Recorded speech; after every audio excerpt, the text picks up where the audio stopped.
नमस्कार। CSC campus में आप सभी का स्वागत है।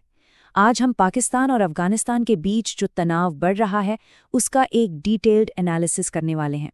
देखिए, ये टॉपिक यूपीएससी के प्रीलिम्स और मेंस दोनों के लिहाज से बहुत ही ज़रूरी है, तो चलिए इसे अच्छे से समझते हैं। तो सबसे बड़ा सवाल जो आज सबके मन में है, क्या पाकिस्तान और अफगानिस्तान के बीच एक तरह से खुले युद्ध का ऐलान हो चुका है? हाल में जो घटनाएं हुई हैं उन्होंने इस इलाके में टेंशन को बहुत ज़्यादा बढ़ा दिया है। तो चलिए इस पूरे मामले की तह तक चलते हैं। किसी भी करंट इश्यू को, खासकर इंटरनेशनल रिलेशंस के मुद्दे को समझने के लिए उसकी हिस्ट्री, उसकी पृष्ठभूमि को जानना सबसे पहला स्टेप होता है। तो आइए सबसे पहले ये देखते हैं कि इस लड़ाई की जड़ें कहाँ हैं। अब देखिए, इस पूरे विवाद के केंद्र में जो संगठन है वो है तहरीक-ए-तालिबान पाकिस्तान, जिसे हम शॉर्ट में टीटीपी कहते हैं। यहाँ एक बात साफ साफ समझना बहुत ज़रूरी है। टीटीपी और अफगान तालिबान ये दोनों अलग अलग हैं। हाँ, इनकी सोच एक जैसी है, लेकिन इनके मकसद और काम करने का इलाका बिल्कुल अलग है। टीटीपी का मेन टारगेट है पाकिस्तानी हुकूमत, जबकि अफगान तालिबान का फोकस अफगानिस्तान पर शासन करना रहा है। और जब से अफगानिस्तान में तालिबान की सरकार वापस आई है, पाकिस्तान की सबसे बड़ी शिकायत इसी टीटीपी को लेकर रही है। तो पाकिस्तान की असली शिकायत है क्या? पाकिस्तान का ये कहना है कि टीटीपी अफगानिस्तान की जमीन का इस्तेमाल कर रहा है, वहां से आकर वो हमारे बॉर्डर एरिया में हमले करता है। इन हमलों में आम लोग भी मारे जाते हैं और फौज के कैंप्स को भी निशाना बनाया जाता है। और यहीं पर डुरैंड लाइन का जिक्र करना बहुत ज़रूरी हो जाता है।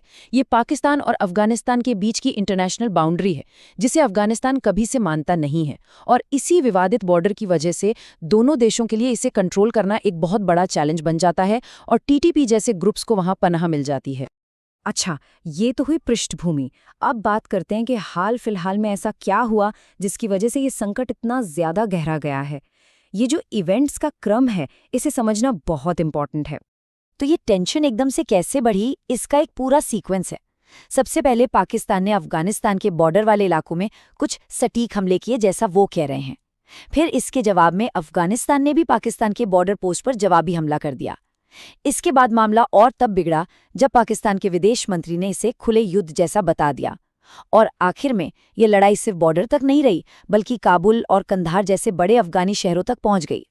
जब भी आप अंतर्राष्ट्रीय संबंधों पर कोई जवाब लिखते हैं, तो ये बहुत ज़रूरी होता है कि आप दोनों पक्षों के दावों को समझें और उन्हें अपने आंसर में लिखें। इससे एक बैलेंस्ड व्यू पता चलता है। यहाँ पर दोनों देशों की बातों में आपको जमीन आसमान का फर्क दिखेगा। एक तरफ पाकिस्तान कह रहा है कि हमने तो सिर्फ टीटीपी के आतंकी ठिकानों पर हमला किया और 70 से 80 आतंकियों को मार गिराया। वहीं दूसरी तरफ अफगानिस्तान का दावा है कि ये हमारी संप्रभुता का उल्लंघन है, हमारे 12 आम नागरिक मारे गए हैं और हमने जवाबी कार्रवाई में 55 पाकिस्तानी सैनिकों को मारा है। अफगानिस्तान का जो मुख्य तर्क है वो इस एक लाइन में छिपा है। वो कहते हैं कि आतंकवाद तो पाकिस्तान की अपनी अंदरूनी समस्या है और वो इसे एक बहाना बनाकर हम पर हमला नहीं कर सकते। अब दुनिया इस पर कैसे रिएक्ट कर रही है? देखिए, जो रीजनल पावर्स हैं जैसे ईरान और रूस, दोनों ने ही शांति की अपील की है और कहा है कि हम दोनों के बीच बातचीत कराने को, यानी मध्यस्थता करने को तैयार हैं। चलिए अब आते हैं इस पूरे डिस्कशन के सबसे ज़रूरी हिस्से पर, जो सीधे सीधे हमारे एग्जाम से जुड़ा है। इस पूरे संघर्ष का भारत के लिए क्या मतलब है? क्या इसमें हमारे लिए कोई मौके हैं या सिर्फ चुनौतियां ही हैं? देखिए, हर संकट में कुछ रणनीतिक अवसर भी होते हैं। तो भारत के नजरिए से देखें तो पहला अवसर ये हो सकता है कि पाकिस्तान का जो मिलिट्री फोकस है वो हमारी सीमा से हटकर डूरन लाइन पर चला जाए। दूसरा, जब पाकिस्तान पर दो तरफ से दबाव पड़ेगा, पूर्व में भारत और पश्चिम में अफगानिस्तान, तो वो रणनीतिक रूप से कमजोर हो सकता है। और तीसरा, ये भी एक संभावना है कि भारत में पाकिस्तान द्वारा प्रायोजित जो आतंकी गतिविधियां हैं उनमें शायद कुछ कमी आ जाए। लेकिन सिर्फ अवसर ही नहीं है, चुनौतियां कहीं ज्यादा बड़ी और गंभीर हैं। सबसे बड़ी चुनौती है क्षेत्रीय अस्थिरता।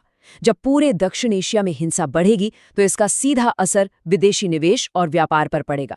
दुनिया भर में साउथ एशिया की इमेज एक डिस्टर्ब्ड इलाके की बनेगी। और क्योंकि भारत इस क्षेत्र की सबसे बड़ी ताकत है, तो इस अस्थिरता का असर हम पर भी पड़ना लाजमी है।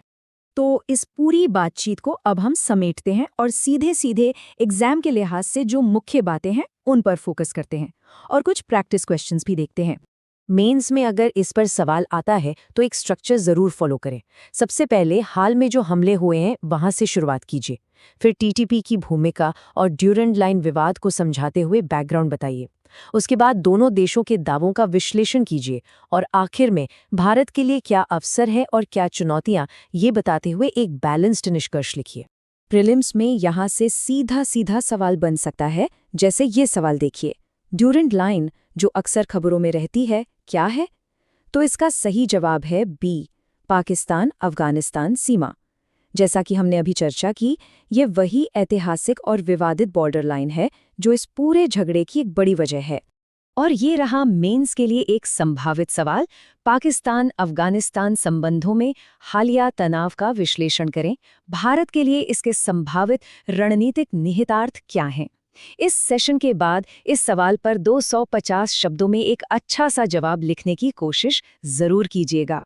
और आखिर में बस एक बात हमेशा याद रखिएगा कि ये जो तैयारी है एक लंबा सफर है। सफलता कभी अंतिम नहीं होती और असफलता कभी घातक नहीं होती। जो चीज़ सबसे ज्यादा मायने रखती है वो है लगे रहने का साहस। तो अपनी तैयारी में जुटे रहिए। अगली चर्चा तक धन्यवाद।